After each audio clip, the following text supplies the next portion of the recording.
ট্রাম্পের গুঁতো খেয়ে পড়ে গেলেন মোদি। নেতানিয়াহু আবার মোদির দিকে সখ্যতায় আসলেন এগিয়ে। বাস্তবে এমন দৃশ্য অসম্ভব হলেও বাংলাদেশে কিন্তু সম্ভব, কারণ এবারের কুরবানির হাট মাতাচ্ছেন ডোনাল্ড ট্রাম্প, নরেন্দ্র মোদি আর নেতানিয়াহু নামে ভিন্ন ভিন্ন পশু। বিশ্ব রাজনীতি কাঁপানো এই তিন নেতার নামের গরু এখন কুরবানির হাটের প্রধান আকর্ষণ।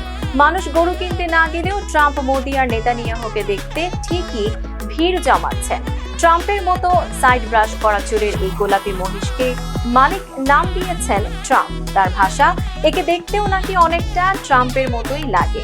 মহিষটির ওজন 700 কেজিরও বেশি বলে জানিয়েছেন খামার কর্তৃপক্ষ। অ্যালবিনো জাতের মহিষটির গোলাপি রং আর চুলের কারণে তার নাম রাখা হয়েছে ট্রাম্প। তবে নেতানিয়াহু নামে গরুটির নাম দেওয়ার পেছনে রয়েছে মজার এক কারণ। জানা যায়, মহিষটির সুযোগ পেলেই মাথা নিচু করে তেড়ে আসে মানুষের দিকে। তারই আচরণের কারণেই নাম দেয়া হয়েছে নেতানিয়াহু।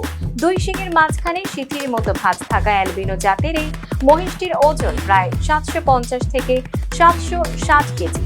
যেখানে ট্রাম্প, নেতানিয়াহু আছেন, সেখানে মোদিও যে থাকবেন সেটাই স্বাভাবিক।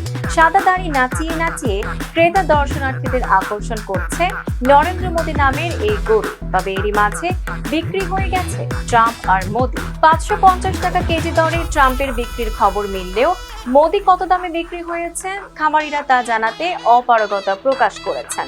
Tanjiba Nowrin, face the people.